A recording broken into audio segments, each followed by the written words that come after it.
o Chávez comienza un proceso, ¿no?, de ataque contra la dictadura de Maduro, de que es totalmente es perigosa para...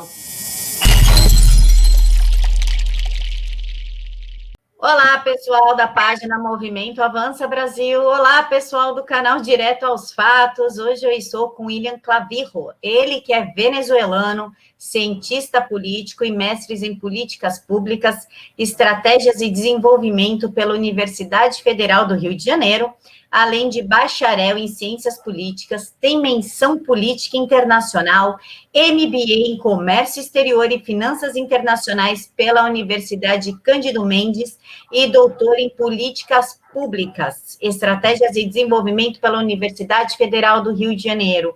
Doutor, muito obrigada por aceitar falar com a gente. Não, Camila, muito obrigado a você pela oportunidade de estar aqui.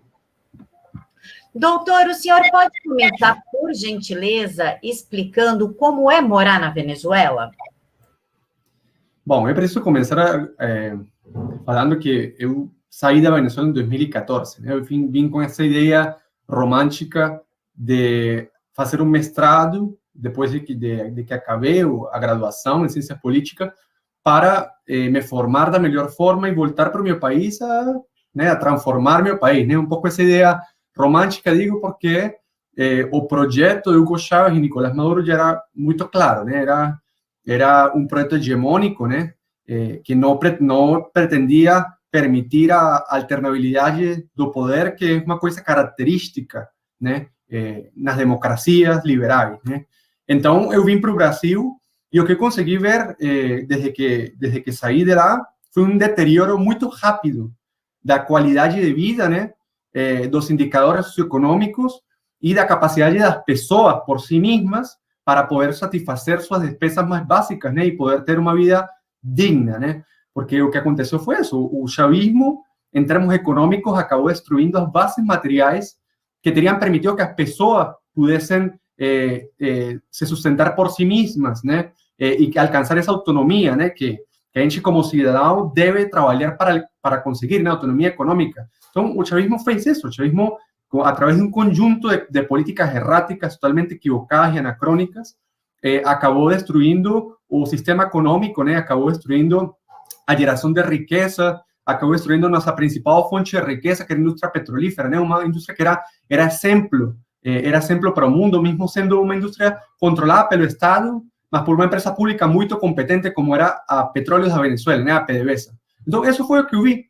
Eu vim para o Brasil quando a crise, né, estava começando a se agudizar rapidamente, e o que aconteceu nos anos seguintes é que eu acompanhei o drama dos meus familiares, dos meus amigos e das pessoas em geral, de como sua vida foi se deteriorando de tal forma de que hoje somos o quarto país com maior insegurança alimentar aguda no mundo. Quer dizer, o quarto país com maior desnutrição do mundo, de acordo com indicadores das Nações Unidas, né?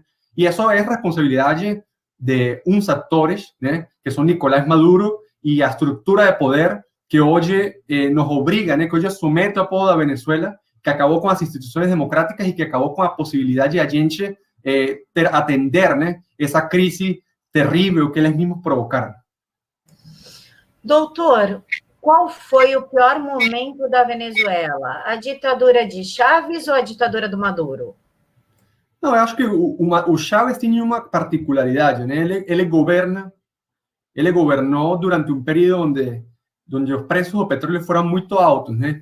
E isso permitiu para ele financiar seu projeto político dentro e fora da Venezuela. E aí a gente vai conversar um pouco sobre o Foro de São Paulo e como ele é muito negativo para a região em múltiplos aspectos, né? Mas o problema do Chávez foi que ele começa um processo de destruição das instituições democráticas que, pelo menos no exterior, né, inclusive na sociedade venezuelana, as pessoas não chegaram a acompanhar muito de perto, porque, claro, ele tentava se legitimar por meio das eleições, né? Isso que na literatura, na ciência política, se conhece como autoritarismo competitivo, né? É um processo progressivo de debilitamento e de destruição das instituições democráticas, né? Mas o líder, né? Neste caso, o líder autoritário, tenta se legitimar por eleições periódicas, né? E tenta guardar mostrar para o mundo, né, que ele se importa com as instituições, quando, na verdade, ele está infiltrando as instituições, acabando com a independência do poder, restringindo direitos e liberdades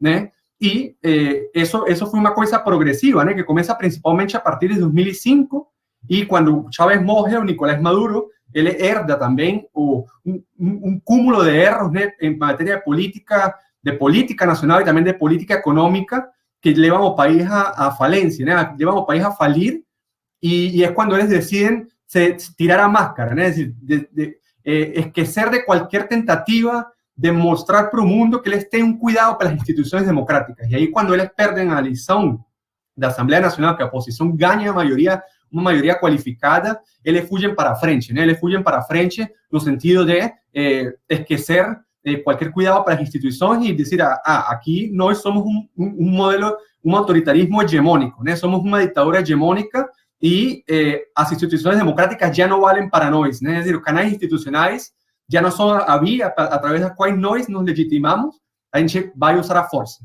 E o que eles têm vindo fazendo até o momento atual, né? A través da perseguição, da restrição de liberdade, obrigando aos partidos políticos e às lideranças da oposição a ir para o exílio, ir para a prisão, ilegalizando partidos políticos, perseguindo diputados, ilegalizando a Asamblea Nacional, haciendo uso arbitrario del control que ellos ejercen sobre los demás poderes públicos, porque es importante lembrar para la opinión pública brasileña, a sociedad brasileña, que tal vez no acompañó muy de perto, que parte del trabajo de Chávez fue eso, renovar los poderes públicos, ¿no? Y garantir que personas leales a él pudiesen hacer parte y controlar esos poderes públicos, ¿no? Cuando Chávez modifica la ley del Supremo Tribunal Federal de Venezuela, que a gente llama Tribunal Supremo de Justicia, ele amplificou o número de membros, né? E o processo de escolha foi feito a partir da revisão não da revisão do currículo por competências, né? É dizer, eles não foram escolhidos por competências, eles foram indicados pela lealdade que eles tinham com o projeto do Chávez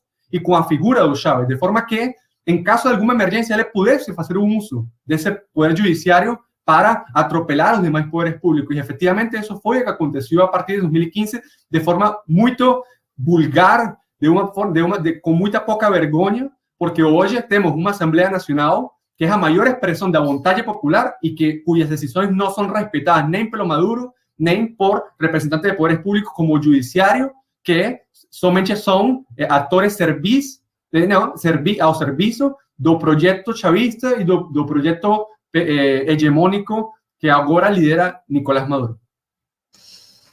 Doutor, o bolivarianismo parte de Simão Bolívar, que deu início a essa revolução toda. Acontece que o Simão, ele era libertário, na verdade, ele tinha um pensamento completamente liberal. O que aconteceu para deturparem tanto o ideal do Simão para levar a Chávez? A questão do Simão Bolívar é uma coisa paradoxal, né? Porque, na verdade, a ideia de introduzir, né, o Simão Bolívar na simbologia do chavismo, ela não vem do Chávez, né? Ela vem de um cara chamado Douglas Brau, que ele era um comunista, né? Ele entrou na guerra de guerrilhas e ele, nesse processo, ele se deu conta que ele não iba a socializar a ideia da revolução na Venezuela, na sociedade venezuelana, se ele não introduzia elementos nacionais, né?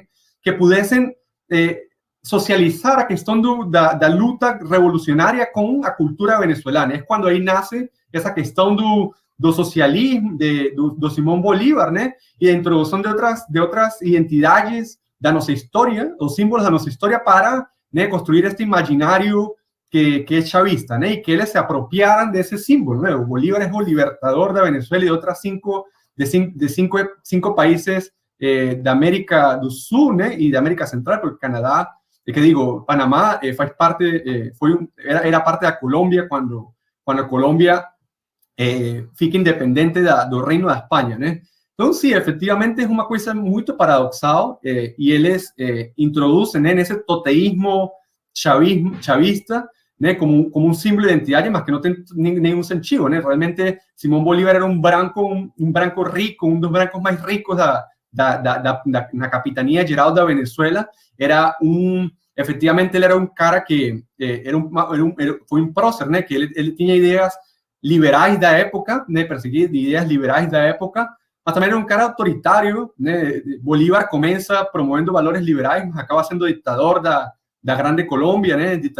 Ele coloca a Antônio José de Sucre como ditador permanente no Alto Perú, né? Que é a Bolívia.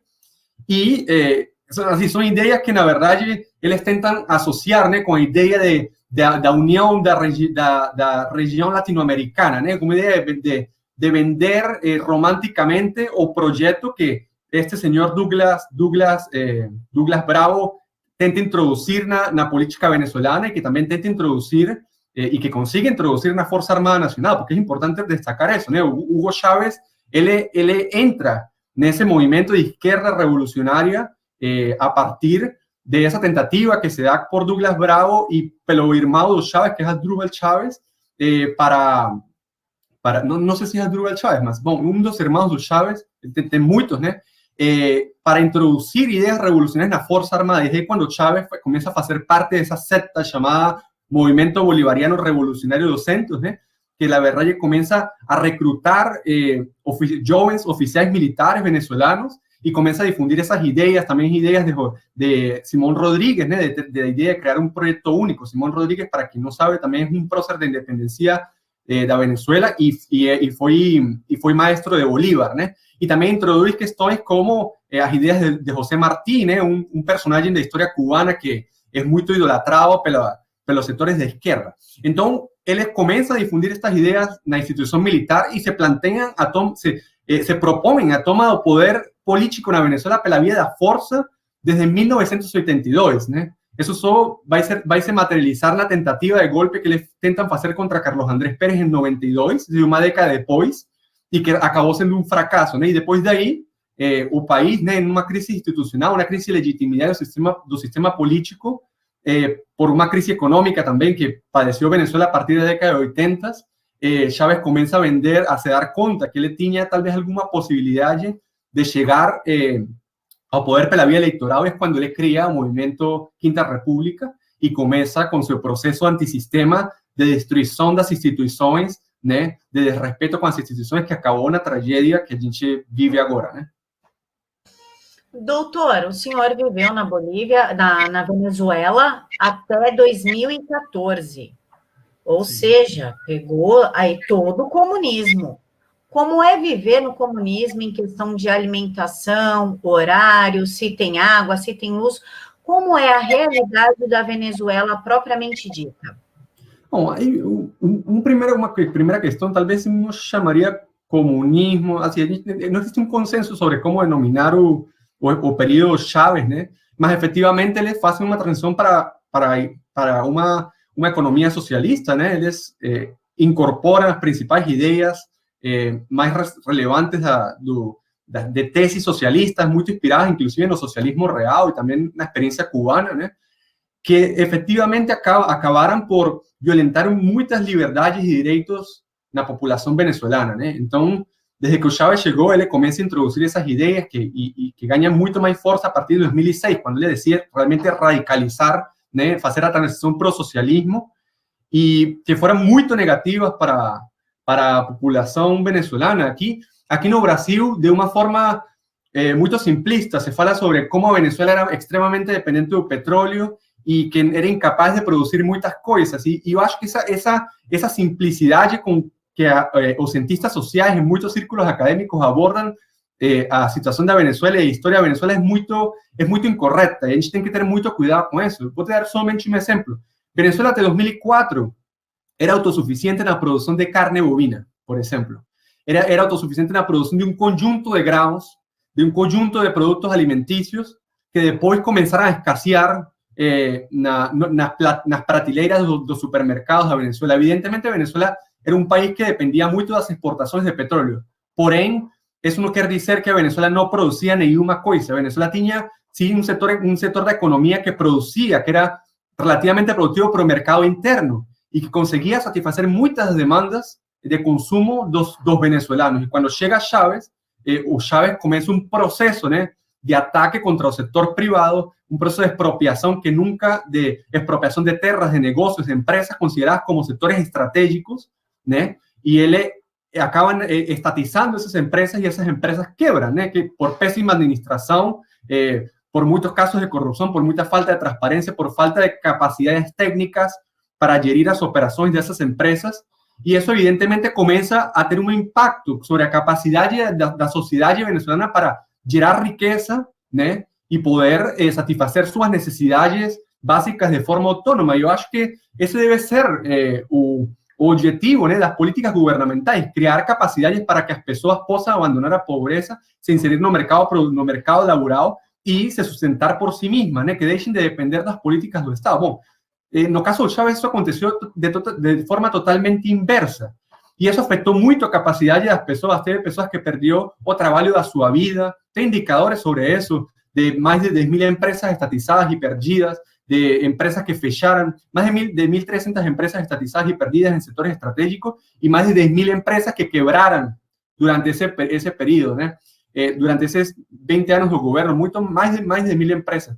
Então, todo isso, bom, acabou violentando claramente direitos econômicos, direitos sociais, e, por outro lado, eu sim vivenciei como o governo Chávez, né, começa a limitar o exercício de direitos civis, direitos políticos, quando começam a aparecer os primeiros presos políticos. A gente tem um caso muito emblemático de uma das primeiras presas políticas chamada Maria Lourdes Afiuni. Ela era uma juiz, e ela acabou indo presa porque ela num caso, com um suposto caso de corrupção, ela acaba decidindo que a pessoa que estaban tentando responsabilizar por ese caso de corrupción era inocente.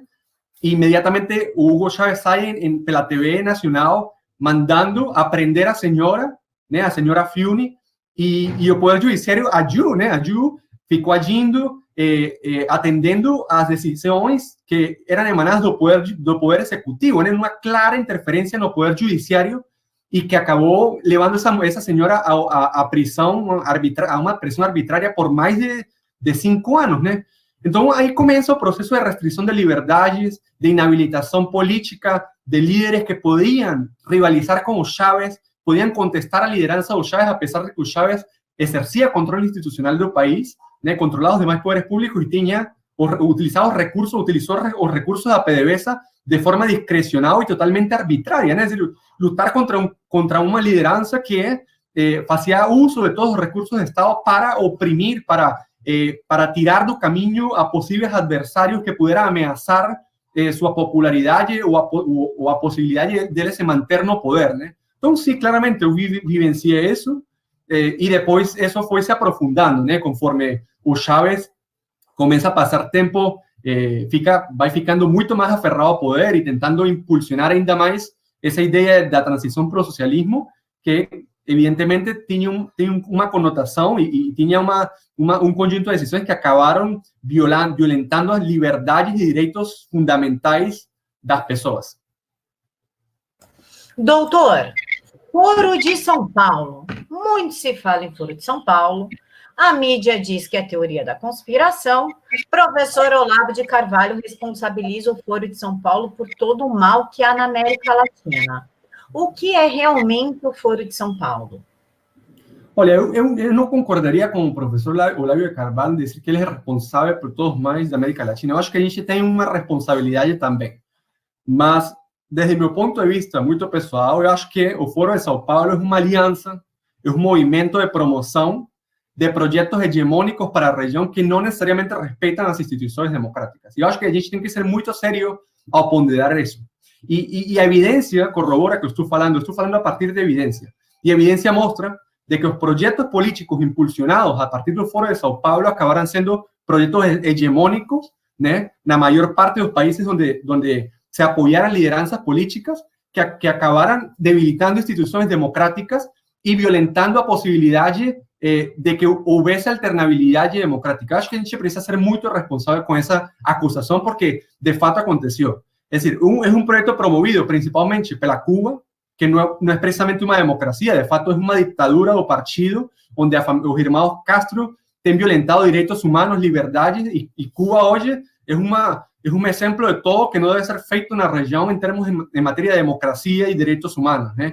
Estamos hablando de Venezuela, donde Hugo Chávez financió ese proyecto, ¿no? Y acabó destruyendo las instituciones democráticas de forma tal que hoy a Venezuela é o maior epicentro, o país epicentro de instabilidade, né, foco de instabilidade regional. Estamos falando de casos como os regimes de Daniel Ortega na Nicarágua ou do Evo Morales na Bolívia, que chegaram pela via democrática e infelizmente acabaram se degenerando, né, e acabaram sendo derivas autoritárias, porque o que está acontecendo na Nicarágua foi isso, né, foi um cara que começou o mesmo processo, né, de deterioramento das instituições democráticas e se está aferrando ao poder por encima do sofrimento dos nicaragüenses que estão fugindo. Muitas pessoas tiveram que se exiliar nos últimos anos porque o cara apertou, né, o cerco contra a democracia e acabou violentando muitos direitos civis, políticos, econômicos e sociais. E no caso de Evo Morales, que também tentou se aferrar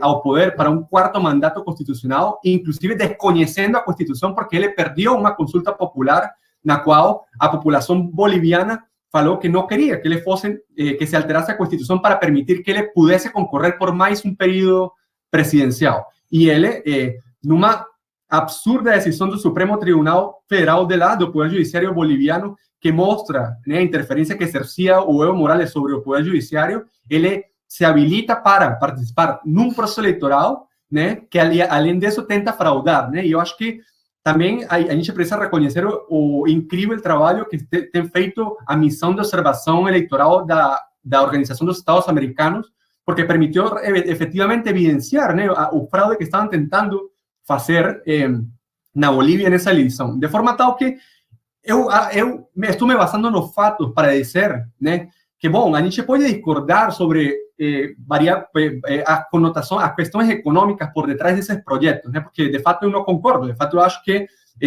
projetos que pretendem reduzir as liberdades econômicas, né, que estão em contra, que não reconhecem as bondades do livre mercado, por exemplo, e que pretendem sobrepasar, né, o papel do Estado na economia, es decir, aumentar de forma injustificada e totalmente ineficiente o papel do Estado na economia, né?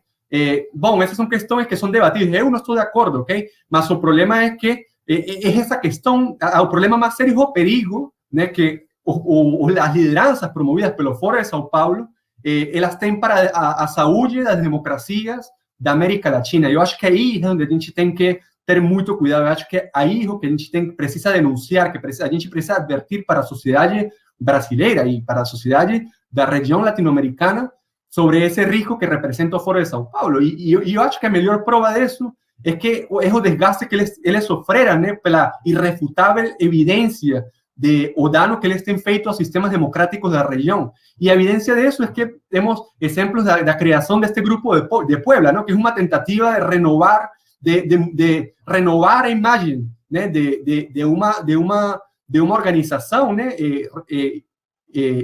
regional, né, de uma organização de lideranças políticas de esquerda que entendeu que tinha sofrido um desgaste pela péssima gestão que eles fizeram, que muitas dessas lideranças fizeram nos governos da América Latina, né, e que isso impactou efetivamente na qualidade de vida das pessoas, que isso impacta na capacidade de a gente avançar em projetos de desenvolvimento econômico com liberdade, que possam realmente dignificar a vida das pessoas e que as pessoas possam ter uma vida próspera, de paz e de progresso. Doutor, na sua experiência no socialismo, tudo que o senhor já estudou, viveu, como o senhor vê pessoas no Brasil, né, militantes, adolescentes, lutando pela implementação de um sistema socialista num país dito democrático? Na verdade, assim, eu vejo com assombro, e eu acho que os venezuelanos, né, que passamos por esta tragédia, porque não pode ser chamado de outra forma, a gente é um pouco visto, né, percebido por muitos setores da sociedade brasileira como radicais, né, como radicais. Eu posso falar até que sim, mas o problema é que a questão é que a gente vivenciou a gente viveu realmente as consequências de viver num modelo socialista, né, que adotou muitas ideias do socialismo real e que afetou nossa capacidade de viver em liberdade, né? A gente vivenciou isso. Eu faço parte de um partido político na Venezuela que hoje foi declarado organização terrorista, se chama Voluntad Popular. Eu trabalhei para políticos que foram presos de forma injustificada. Eu vivenciei isso muito de perto. E o que me assombra é a capacidade que teve o Foro de São Paulo, né, as ideias promovidas por essas lideranças, de vender uma ideia de que todo estava totalmente errado e que merecia sua completa destruição, né? Quer dizer, as instituições atuais não funcionam, a gente precisa barrer com elas, né? E na inconsciência e no romanticismo, muitas pessoas são parte desse discurso, compartilham essas ideias e promovem essas ideias sem saber o que é realmente viver num país onde não existe Estado de Direito, por exemplo, que não existe liberdade de expressão, que não existe liberdade política para você empreender seu próprio negócio, onde as liberdades civis, a possibilidade de você dizer ou de você criticar uma instituição, uma liderança política, está totalmente penalizada, que você, por criticar o governo, pode ir para a prisão, que o trabalho da vida inteira de muitas pessoas na Venezuela, por exemplo, se perdeu por uma decisão totalmente arbitrária, né, de estatizar propriedade, porque era justo, né, repartir para o governo entre as pessoas de menos condições econômicas, era justo repartir o esforço, o trabalho de muitas pessoas. E eu não quero cair nessas visões antropológicamente negativas de que todos os pobres são maus e que todos os ricos são maus. Eu acho que, como tem pessoas boas e ruins, tem, e claramente tem interesses, cada quem persigue seus interesses, mas o ponto é que se socializou uma ideia que é muito perigosa para a democracia na América Latina, e é essa necessidade de destruir todo, né? De que o mundo é muito injusto e que as instituições atuais e que as condições atuais são totalmente injustas, sem pensar que, sabe, as instituições, o que a gente tem, a realidade que a gente vive na região pode não ser perfeitas, mas tem permitido que muitas pessoas abandonem a pobreza, tem permitido com todas as dificuldades que pessoas possam estudar, possam entrar em sistemas de educação públicos ou privados e possam se inserir no mercado laboral. É importante reconhecer que é o setor privado o que emprega, né, o que gera empregabilidade para a maioria das pessoas da população, não somente brasileira, como do resto da América Latina. Então, essa visão antropologicamente negativa é perigosa para o futuro e para a estabilidade da região, e a gente tem que advertir isso.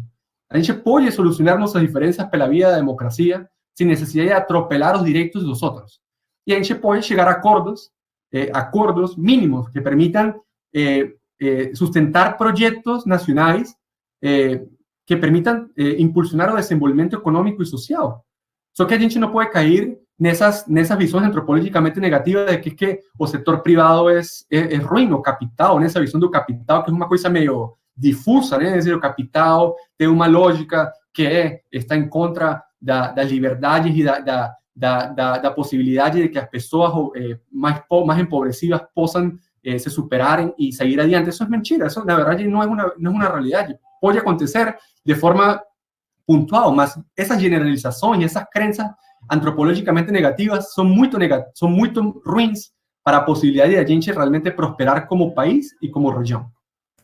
Doutor, os Estados Unidos, né, Donald Trump, quer prender o Maduro, né? Ele está fazendo ali todo um cerco na Venezuela, porque ele quer prender o Maduro como narcotraficante.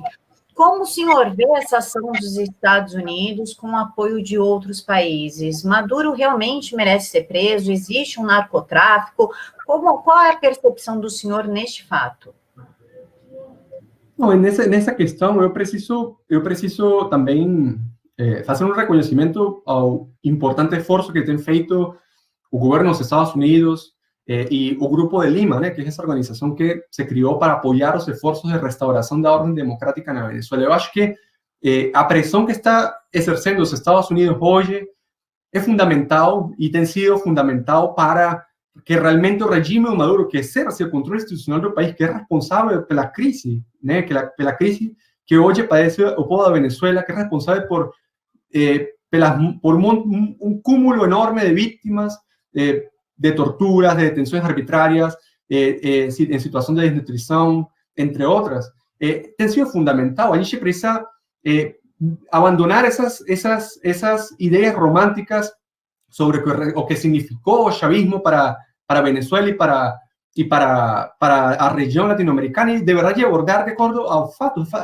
A gente precisa fazer uma discussão muito mais séria sobre o que tem sido o chavismo, seu caráter autoritário, né? E o dano que tem gerado para a população venezolana. E isso es abordada de una forma totalmente romántica por muchos sectores de izquierda brasileña, que es una forma muy orgullosa, porque es una burla contra las víctimas de la dictadura de Maduro. Y muchas de las que estamos aquí, muchos de las que estamos aquí, somos más de 260.000 personas. Y se trata de un régimen autoritario que se nega a permitir que el país volte ao trilho das instituciones democráticas, que se nega a permitir a reinstitucionalización democrática del país.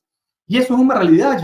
Y en ese sentido, a presión norteamericana ha sido fundamental, porque eles exercem o controle institucional do país, eles controlan o uso da força, porque está neles o controle das armas, inclusive a través de grupos irregulares que eles têm criado para reprimir, para amedrentar, para encher de medo, né, para sembrar o terror, né, na população venezuelana.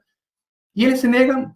Estamos hablando de una oposición que ha hecho realmente un trabajo importante para poder devolver a Venezuela para institucionalidad democrática, y un régimen que se nega, ¿no?, a permitir que exista alternabilidad política, ¿no?, que exista otro proyecto além do proyecto político deles. Entonces, efectivamente, el gobierno de los Estados Unidos ha sido fundamental para eso. Acho que si a Venezuela hoy puede llegar a voltar, ¿no?, puede voltar aos trilhos das instituições democráticas, em grande parte será pela pressão hoje exercida pelos Estados Unidos.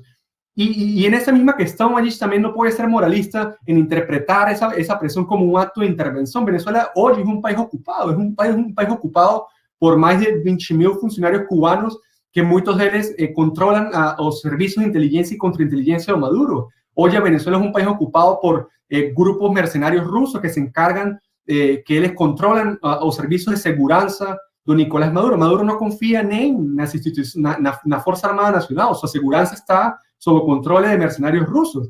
Estamos falando de técnicos rusos que estão na Venezuela instalando sistemas antimissíveis. Estamos falando de funcionários iranianos que están no país también ejerciendo diversas actividades irregulares, porque muchas de la presencia de esas personas no fueron aprobadas por el Parlamento, y de acuerdo a la Constitución venezolana, o envío de, por ejemplo, tropas militares precisa ser aprobado por el Parlamento. Estamos hablando de guerrilla colombiana controlando una amplia parte de territorios de Venezuela, y el mejor ejemplo es que Jesús Santrich, que es un disidente de la FARC que violentó o acuerdo de paz en Colombia, hoy está refugiado en la favela, en una comunidad llamada 23 de enero, que es una comunidad popular icónica para el chavismo, ¿no? Que la población que mora ahí es constantemente atormentada y sometida por grupos paramilitares como el colectivo La Piedrita, ¿no?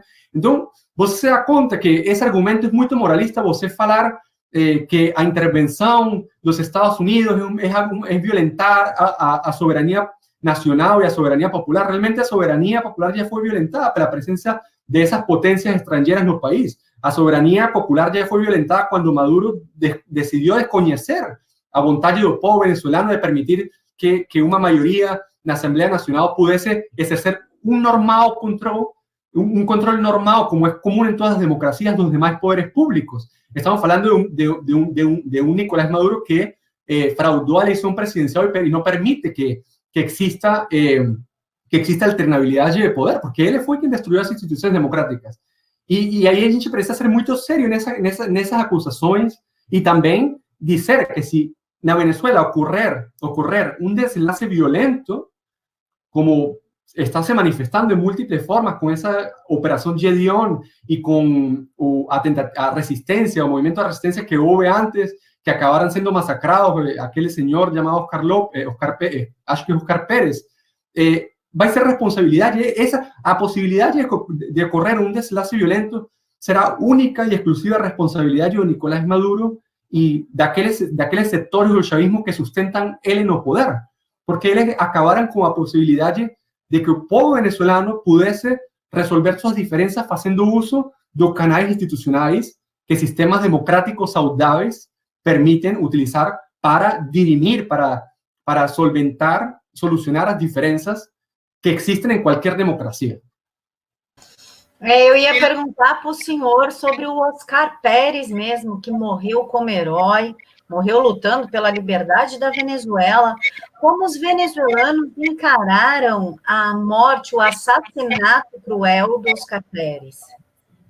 No, eso fue, na verdade, assim, como é comum de viver, né, sobre o controle sobre o controle de um regime autoritário, né, um regime ditatorial, né, nesses sistemas a circulação de informação é muito opaca. E uma coisa curiosa é que enquanto Oscar Pérez estava liderando um esforço muito importante, muito nobre, né, de tentar pressionar pela via da força para liberar a Venezuela, um esforço que, honestamente, eu naquele momento não compartia, porque eu tinha a esperança de que a gente pudesse solucionar esses problemas pela via democrática, né? Pela via democrática, a través de acordos, como demócratas que nós somos, né? Que eu sou, por exemplo. E na verdade é que a gente veia com muito ceticismo essa possibilidade de que o Oscar Pérez realmente estivesse fazendo um trabalho honesto, né? Existiam muitos rumores, inclusive sembrados, plantados pela ditadura de Maduro, de que ele realmente no era un grupo, de que él era un grupo controlado pelo chavismo para gerar aquela sensação de que estaba ocurriendo una revolta militar, né? Y para desmotivar a otros funcionarios militares y das polícias da Venezuela para se sumar a ese movimiento, né?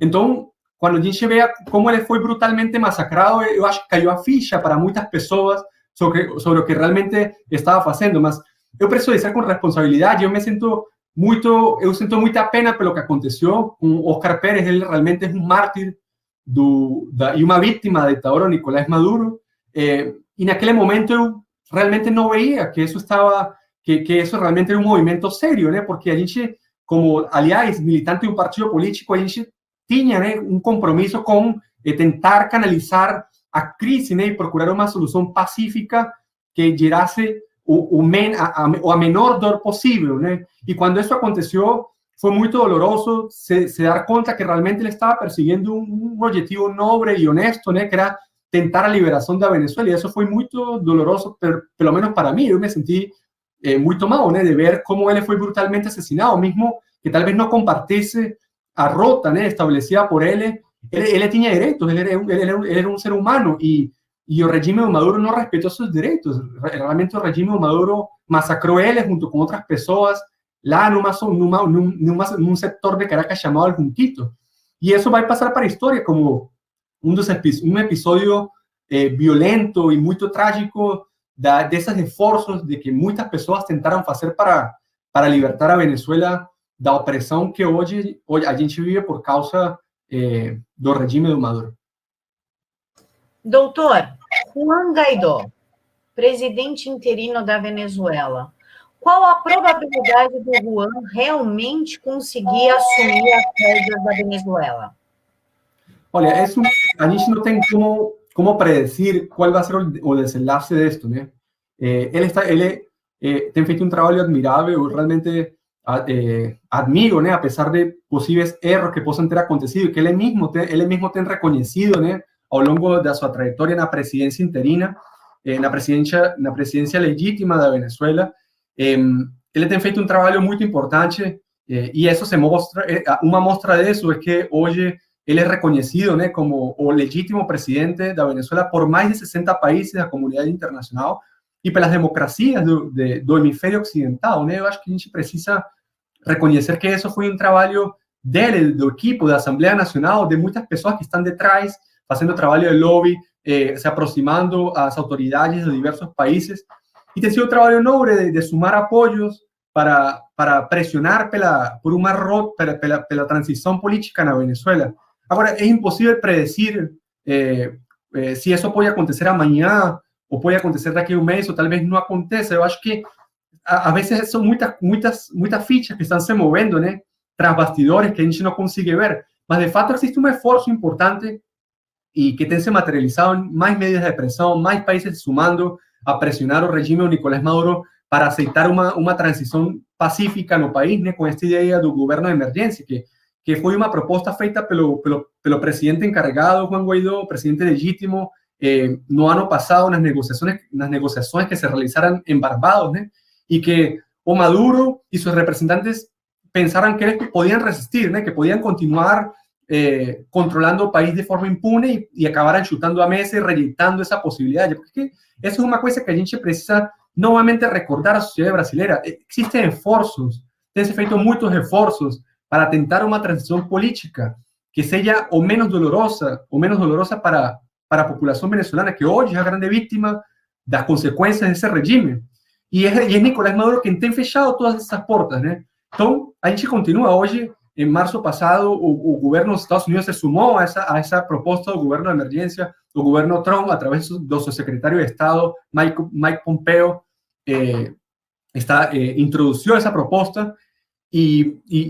Bom, es a que se está tratando de defender. Porém, existen otros esfuerzos que se están realizando desde diferentes ámbitos para poder presionar al régimen de Nicolás Maduro. Infelizmente, a gente não pode predecir quando isso vai acontecer, mas os esforços existem e realmente, de coração, eu gostaria muito que uma saída acontecesse o mais bem breve possível, porque realmente nós não temos mais tempo para poder atender essa crise. Cada dia se faz mais sustentável, cada dia são mais as vítimas, cada dia são mais as pessoas que estão abandonando a Venezuela. O éxodo migratório venezolano somente se paralisou pelo fechamento das fronteiras, mas uma vez que as fronteiras forem abertas novamente, a saída de venezolanos de nosso país vai continuar, porque realmente as condições são inumanas o que se está vivendo nesse país. Doutor, para a gente finalizar, a Rússia, muitos acusam a Rússia de ainda ser socialista. Ela realmente é socialista no governo Putin? E por que a Rússia optou pelo socialismo nos anos de 1930, 1940? O que aconteceu? Não, então é muito longo, né? A história da União Soviética. O que posso dizer é que, assim, talvez o regime do Putin ele não possa ser encaixado num regime socialista, né? Eu acho que ele se encaixa mais nesses regimes de autoritarismo competitivo, né? Quando cai a União Soviética cai, eles realmente empreenderam um processo de reformas econômicas liberais, né? Mais liberais. O problema é que é um capitalismo de amigos, né? Um capitalismo de amiguetes, né? Onde umas elites são cúmplices, né? Do Vladimir Putin, né? E também precisam ser, porque o Vladimir Putin hoje exerce, né, o controle institucional, claramente com apoios de setores estratégicos econômicos, militares e de outra índole na Rússia, né, para se sustentar no poder, e quem não faça parte desse arranjo, quem seja contrário, simplesmente é reprimido, é atacado, bom, existem casos de milionários, né, que acabaram contrariando Vladimir Putin, líderes da oposição política, que acabaram na prisão, que não podem ser candidatos, partidos políticos também perseguidos, né? Então, eu acho que a qualificação a melhor qualificação possível para esse regime é um regime talvez híbrido de autoritarismo competitivo, né? Que, bom, consigue se afiançar no poder e que hoje desempenha um papel fundamental para poder liberar a Venezuela da opressão, né, que significa estar sob uma ditadura como a do Nicolás Maduro. Realmente os russos, hoje, eles são um ator fundamental para solucionar esta questão. Eles usam a Venezuela como um dos peões, né, na disputa geopolítica mundial para contrariar a sua potência rival, que é os Estados Unidos, né? Inclusive existen tesis de que mencionan que a Rússia utiliza a Venezuela como moeda de troca, né, para pressionar os Estados Unidos a ceder em algumas questões, como a situação da Ucrânia, a situação da Geórgia, e que realmente, bom, é um ator, né, que tem se adentrado, né, no controle de muitas decisões que hoje o Maduro e seu regime está tomando, né, para se manter no poder, para reprimir, para perseguir. Realmente se fala muito de que seu interlocutor mais próximo na Venezuela é o ministro da Defesa do Maduro, chamado Vladimir Padrino López, que tem uma relação muito estreita com o Putin e com seus representantes. De forma que, bom, hoje a Rússia é um ator estratégico na hora de pensar como solucionar a crise venezolana, uma crise que transcende as fronteiras da Venezuela e que, por decisão do próprio Maduro, permitiu, né, a inserção de potências que não são democráticas, que estão por detrás da promoção do terrorismo, na promoção do desrespeito aos direitos humanos no mundo. Hoje estão na Venezuela e são atores com os quais temos que lidar, né, para poder solucionar esse problema. Estamos falando da Rússia, estamos falando da Cuba, estamos falando do Irã, estamos falando da China, que não são regimes democráticos e que hoje introduzem novos fatores de risco, né, e fazem da Venezuela foco de instabilidade regional. E eu acho que, estou convencido de que a Venezuela é utilizada um pouco como isso, né, como um foco de instabilidade regional também para afetar os interesses norte-americanos na América Latina. Doutor, eu gostaria que o senhor fizesse as suas considerações finais, voltado mais para um alerta aos brasileiros que defendem esse regime. Fala um pouquinho mais sobre o Foro de São Paulo. O microfone é seu. Bom, eu preciso fazer essa advertência e também fazer uma crítica, né? Eu acho que os setores, esse aqui é um canal que se autodenomina como conservador. Eu imagino que vocês defendem ideias liberais, mas eu acho que esse trabalho está incompleto. Eu acho que existe esse canal, é um exemplo de pluralidade e um ótimo trabalho de você promover ideias, promover as ideias que você defende, né? Nesse sentido, eu aplaudo a existência deste canal. Porém, eu acho que os setores de direita no Brasil, os setores mais conservadores, eles não têm feito um trabalho ideológico importante de promover as ideias da liberdade, né? De promover as ideias liberais no Brasil e no resto da América Latina. Eu acho que é uma tarefa, é um dever, é uma pendência que tem os setores ou as lideranças políticas, os partidos e as organizações que se autodenominam como liberais. Eu acho que falta muito trabalho por dar uma batalha no campo das ideias. Falta muito trabalho por difundir os valores da liberdade, do liberalismo e da importância da liberdade para a dignidade dos seres humanos, né? Nesse sentido, eu agradeço pelo espaço.